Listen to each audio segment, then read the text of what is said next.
अब हमने आगे का जो पार्ट है वीडियो का वो हमने लेके चलना है और हमने सावधानी रखनी है कि हमने किस प्रकार से जब भी हम कहीं जाएं अपनी रिश्तेदारी में, अपने किसी यार दोस्त के घर पे या अपने काम धंधे के लिए कहीं बाहर जाएं या हम कहीं बाजार में जाएं, तो हमने क्या क्या सावधानियां रखनी है, किस किस प्रकार से हमारे को हानि हो सकती है और किस प्रकार से हम अपना जो है वो बचाव कर सकते हैं।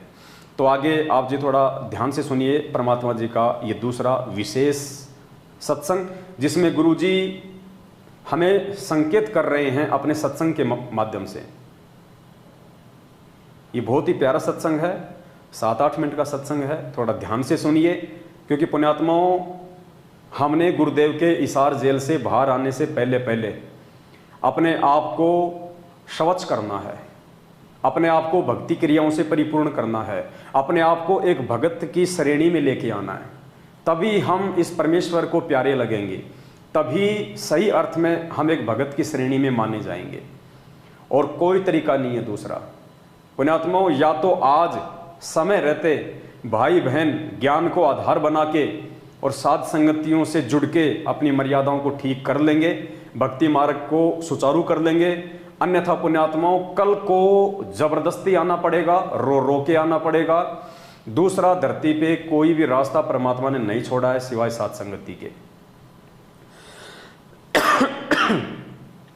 यानी यदि किसी भाई बहन को इस कलयुग की बिचली पीढ़ी में मोक्ष चाहिए और सतगुरु रामपाल जी भगवान के यथार्थ 13वें कबीर पंथ पे टिके रहना है, उसको एक नेक और सच्चा भगत बनना है, तो उसको साध संगति से जुड़ना ही पड़ेगा। दूसरा कोई रास्ता नहीं है, कोई चारा नहीं है। ये परमात्मा के मिशन का एक अभिन्न अंग है, एक हिस्सा है। और सौभाग्यशाली है वो आत्माएं जो समय रहते जाग जाएंगी, वरना बाद में तो परमात्मा ने कह दिया कि भैया या तो प्यार प्रेम से आ जाओ या फिर साकल तुड़वा के आओगे, दूसरा कोई चारा नहीं है। तो सुनिए परमपिता परमात्मा का ये सत्संग, साथ साथ में हम इस पे विश्लेषण भी करते जाएंगे ताकि हमें और अच्छे से ये चीजें हमारे को समझ में आ सकें।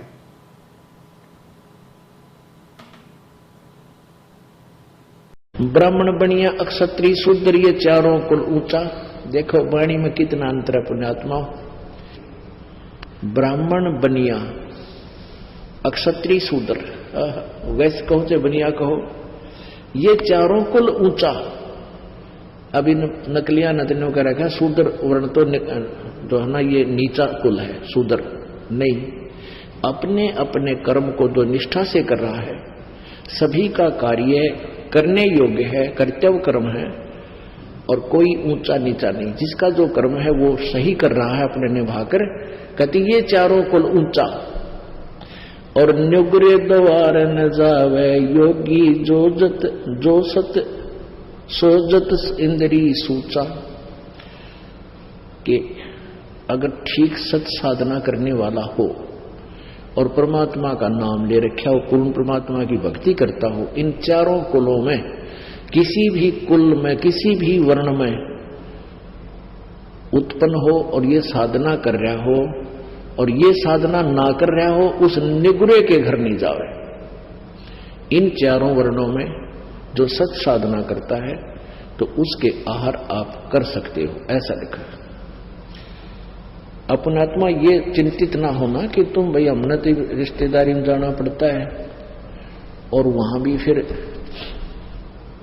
रोटी तो खानी ही पड़ती है, मारे भी बाहर लगेगा, वो भी नुगरे हैं। तो उसका एक बता रखा है एंटीबायोटिक आपको, कि कहते हैं आप वहां जाते हो, खाना खाने नहीं जाते उनके वहां पर, और आपके पास एक ऐसे मंत्र हैं, उस नाम के जाप से, ये तो जो भक्ति नहीं करते ना उन पर असर है, और किसी कारण से आप जी ने कहीं आहार करना पड़ जाता है तो परमात्मा का नाम जाप करते रहिए।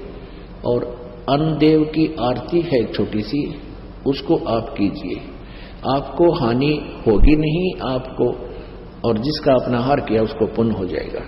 इस तरह मालिक ने बताया है। तो पुण्यात्माओं, अब तक इस सत्संग में परमपिता परमात्मा सतगुरु रामपाल जी भगवान ने हमें जो आदेशित किया है, वो परमेश्वर ने ये बताया कि यदि हमारे को अपनी किसी रिश्तेदारी में जाना भी पड़ जाता है तो परमेश्वर ने कहा कि उस रिश्तेदारी में मात्र खाना खाना ही तो हमारा मकसद होता नहीं है। हम यदि किसी रिश्तेदार के यहाँ जाते हैं तो लगभग 1 या 2 दिन के लिए जाते हैं, तो हम वहाँ पे कोई स्पेशली खाना खाने के लिए नहीं जा रहे। और यदि ऐसा कोई वहाँ पे कोई ओकेजन है कि आपको वहाँ पे खाना खाने के लिए ही बुलाया जा रहा है, तो हमने बिल्कुल भी नहीं जाना है। और वैसे यदि कोई काम हो गया, कोई बात हो गई, किसी की डेथ हो गई, या वैसे कोई इमरजेंसी कोई काम हो गया, और यदि हमारे को वहाँ पे जाना पड़ रहा है, तो वहाँ पे जाके खाना खाना हमारा मकसद नहीं है। इसलिए ऐसी स्थिति में यदि हम अपने किसी रिश्तेदार के यहाँ पे जाते हैं और यदि हम वहाँ पे शुद्ध और सात्विक भोजन करते हैं, तो परमेश्वर ने बताया कि इसमें आपको कोई दोष नहीं लगेगा। क्यों नहीं लगेगा? भगत को दोष नहीं लगेगा, बाकी जगत के ऊपर तो भार ही चढ़ेगा। भक्तों को दोष क्यों नहीं लगेगा? क्योंकि भक्तों को परमात्मा ने वो पाप नाशक जहर उतारने की दवा दी हुई है। सत भक्ति, सत मंत्र, ये सतनाम का जाप, या जिसके पास में प्रथम नाम है, वो प्रथम नाम को भी सतनाम ही कहते हैं। सतनाम का मतलब होता है सच्चा नाम। तो परमेश्वर ने हमें वो पाप नाशक जो अन्न है अपने रिश्तेदारों का, क्योंकि पाप नाशक तो है ही वो, क्योंकि वो जो अन्न है अपने रिश्तेदारों का, जो कि निगुरे हैं, अनुपदेशी हैं, तो वो जो अन्न है, परमेश्वर ने बताया कि जो अन्न पूर्ण परमेश्वर को भोग लगा के नहीं खाया जाता है, सोचो वो लोग पाप खा रहे हैं, अपना पेट भरने के लिए खा रहे हैं, वो परमात्मा के द्रोही हैं, वो चोर है परमात्मा के। तो उनका जो अन्न है, उस अन्न को खाने से भार तो चढ़ेगा ही चढ़ेगा, इसमें कोई दो राय नहीं है। लेकिन भक्तों के ऊपर भार नहीं चढ़ेगा। कौन से भक्तों के ऊपर भार नहीं चढ़ेगा? उन भक्तों के ऊपर नहीं चढ़ेगा जिन भक्तों का मकसद केवल वहां जाके खाना खाने का नहीं है, और मजबूरी में यदि खाना खाना पड़ गया, तो परमेश्वर ने कहा कि तुमको परमात्मा ने जो मंत्र दिए हुए हैं, जो भक्ति दी हुई है, उस आधार से तुम्हारे ऊपर कोई ऋण नहीं चढ़ेगा। और तुम्हारे को जो अन्न देव की आरती दी गई है, आप जी भोजन भंडारा करने के बाद में अन्न देव की आरती जरूर करें, ताकि आपके ऊपर उस घर का कोई भी भार, कोई भी ऋण ना चढ़े।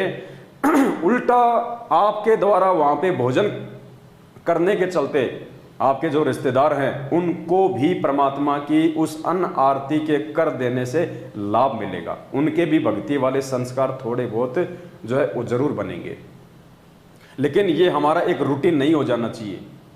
पुण्यात्माओं, अभी तक परमेश्वर ने जो सत्संग किया है, ये सत्संग परमात्मा का उन आत्माओं के लिए है जो आत्माएं अभी ज्ञान में थोड़ी बहुत कमजोर हैं, जो अपने रिश्तेदारों का दबाव सहन नहीं कर पाते, जो संघर्ष नहीं कर पाते हैं, थोड़ा सा बोल देने पे या थोड़ा सा दबाव डाल देने पे वो झुक जाते हैं।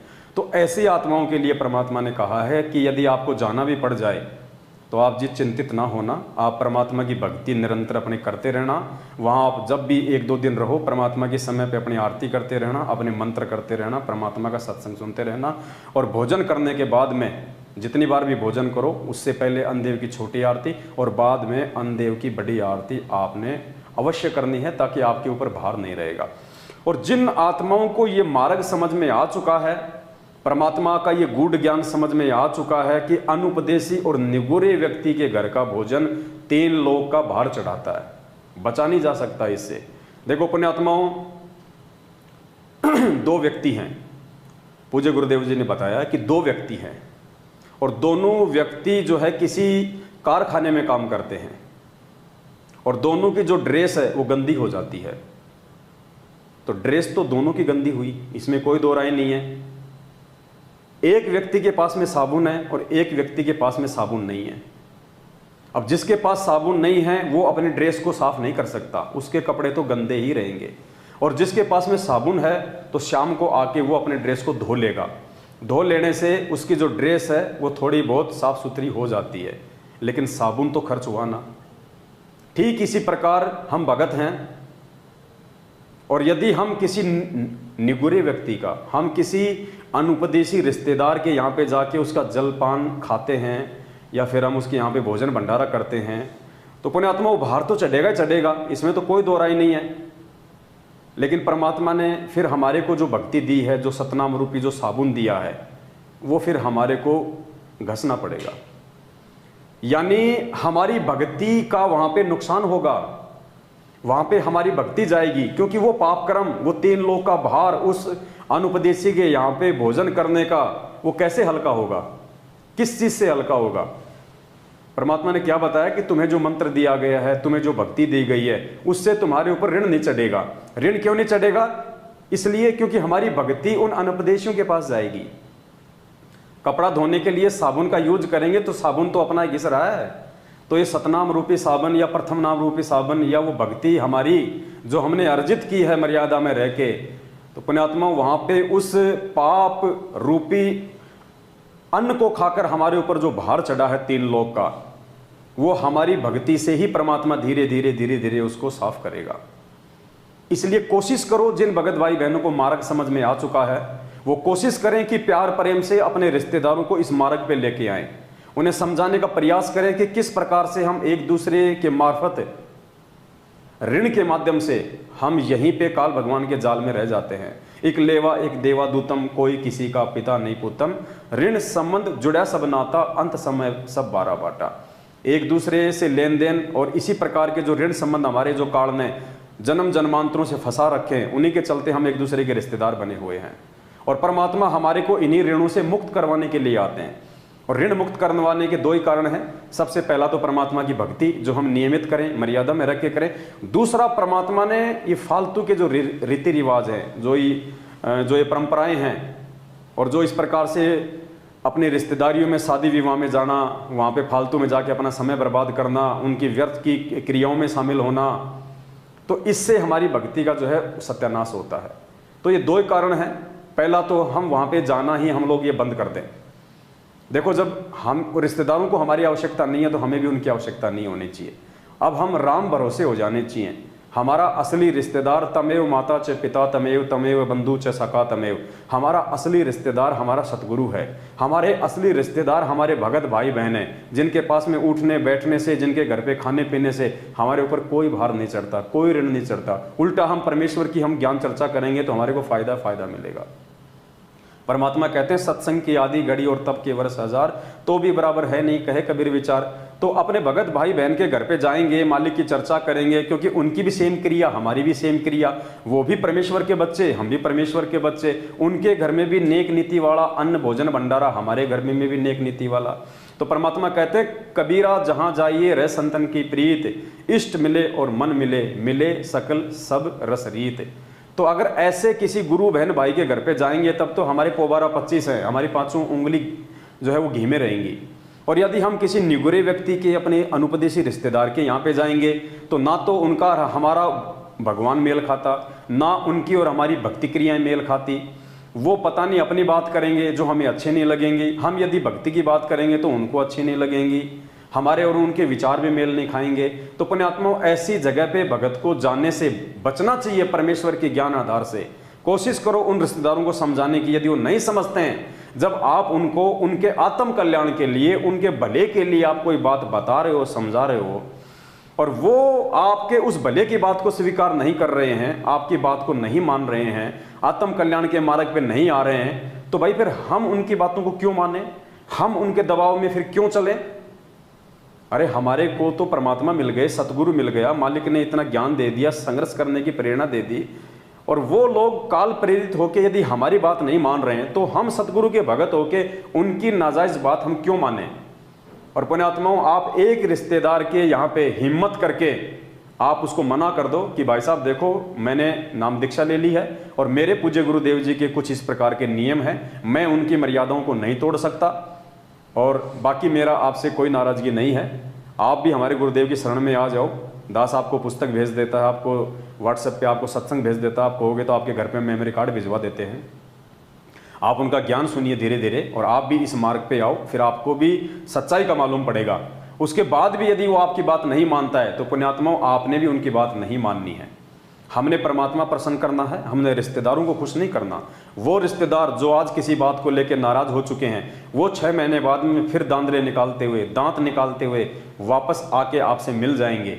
लेकिन ये परमात्मा अगर ये मर्यादाएं तोड़ देने से अगर एक बार नाराज हो गया, पुण्यात्माओं कई युग बीत जाएंगे, फिर ये मौका हम चूक जाएंगे। तो कोशिश करो उनको इस मार्ग पे लाने की। नहीं आते हैं तो आप उनके कुमार्ग पे मत चलो, संघर्ष करो, फिर हिम्मत करो, मेरा भाई की तरह हिम्मत करो। फिर उन लोगों को सीधा सीधा 2 टूक में प्यार प्रेम से जवाब दे दो कि भाई साहब, अगर आप नहीं मान सकते जो आत्म कल्याण का मार्ग है, आपके भले का मार्ग है, तो हम आपके इन बातों को नहीं मान सकते हैं, ये हमारे पंथ में, हमारे मार्ग में नहीं है। तो परमेश्वर ने कहा कि सबसे पहले तो आप विवाह शादी में जाने से बचो। परमात्मा ने कहा कि सबसे पहले तो आप कोशिश करो कि आप विवाह शादी में जाओ ही ना, आप उसको टालो। और यदि कोई मजबूरी हो भी जाती है तो फिर आप वहाँ पे अपना एकांत में बैठ के मालिक की माला हाथ में ले लो, परमात्मा का अपना भजन करो, और जैसा भी है अपनी मर्यादाओं का ध्यान रख के अपना फॉर्मेलिटी पूरी करके वापस आ जाओ। तो यहाँ परमेश्वर ने जो ज्ञानी आत्मा है, जिनको समझ में आ गया, जिनको अपने आत्म कल्याण के प्रति जागरूकता आ गई, जिनको भय बन गया कि अगर मर्यादा टूट गई परमात्मा की, अगर मेरे पूज्य गुरुदेव जी नाराज हो गए तो मैं तो ना घर का रहूंगा ना घाट का रहूंगा, तो उन आत्माओं के लिए तो परमात्मा ने संकेत कर दिया। अभी आगे आप जो एक सत्संग सुनेंगे परमात्मा का, जिसमें परमात्मा कह रहे हैं कि आप जी कोशिश करो कि विवाह शादी में ना जाओ, आप जी उसको टालो, आप जी उसको टालने का प्रयास करो। ये परमात्मा का संकेत उन विशेष आत्माओं के लिए है जो आत्माएं ज्ञान को अच्छे से समझ चुकी हैं, जिनमें संघर्ष करने की शक्ति है। उन आत्माओं के लिए तो परमेश्वर ने कह दिया कि वहां जाने से बचो, शादी में जाने से अपने आप को बचाओ। और जो अभी ज्ञान में जो कमजोर हैं, अभी नए नए जुड़े हैं, इतना संघर्ष नहीं कर पा रहे हैं, उन आत्माओं को परमात्मा ने फिर ये छूट दी है कि यदि आप वहां पे जाते हैं तो एकांत में लेके माला अपनी बैठ जाओ, परमात्मा की किसी से ज्ञान चर्चा करो, उनकी किसी भी रीति रिवाज में, परंपरा में सहयोगी मत बनना, वरना परमेश्वर से कोसों दूर हो जाओगे। और पुण्यात्मा वहां जाने के बाद तो आपको फिर मालूम ही है, कहीं न कहीं से कोई ना कोई दबाव तो पड़ेगा ही पड़ेगा, क्योंकि वो भगत यदि इतना ही दृढ़ होता, यदि इतना ही मजबूत होता, उसको इतना ही ज्ञान समझ में आ गया होता, तो वो जाता ही नहीं वहां पे, प्यार प्रेम से मना कर देता। और यदि वो जा रहा है मजबूरी में या दबाव में, तो जाहिर सी बात है वहां जाने के बाद में वो काल प्रेरित लोग उसको जिन क्रियाओं को कहने के लिए दबाव डालेंगे, तो कहीं ना कहीं तो वो झुकेगा, और झुकेगा तो मर्यादा टूटेगी। तो सुनिए परमपिता परमात्मा का आप जी ये सत्संग, और उसके बाद में पुण्यात्मा निर्णय देखो हमने स्वयं करना पड़ेगा फिर कि हमने क्या करना है और हमने क्या नहीं करना है। अब आज किसी को ये पता लग गया कि आपके कैंसर है,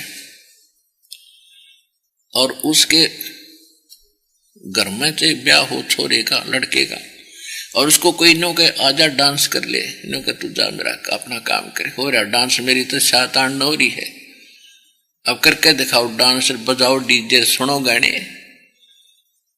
तो पुण्यात्माओं संत पहले ही सतर्क होते हैं, इसलिए वो बकवाद अच्छी नहीं लगती उन्हें, अपना भजन करते, कोई बाढ़ में कुआं पड़ो, पड़ते रहो, बजाए जाओ डीजे, अपना जाना भी वैसे तो वहां से टड़ो, और जाना भी पड़ जाता अपना फॉर्मेलिटी करके कोण में बैठ जा अपनी माला लेके, और वो करते रहे जो तुमने करना फंड। तो पुण्यात्मा आम संसार तन्यू कहेगा भाई तू ऐसा के मायूसा रहता है, तेरा के बिजली गिर गई, ऐसा के नुकसान हो रहा है, तू नाचता गाता कोई ना, तो उसके लिए माथा नहीं मारा है, घड़ा नहीं बोल रहा है। कहते हैं साकट और सवान को उल्ट जवाब नहीं दे। उसने न्यू कह दिया भाई मेरी कोई ना रुचि, मेरी इच्छा नहीं बनती, बात खत्म हुई। समाज कहता रहेगा, जब उनके साथ बनेगी जब पता लगेगा, उनके साथ तो दुर्घटना होगी जब डरेंगे। हम पहले डर जाते हैं, तो समझदार वही होता जो पहले डरे।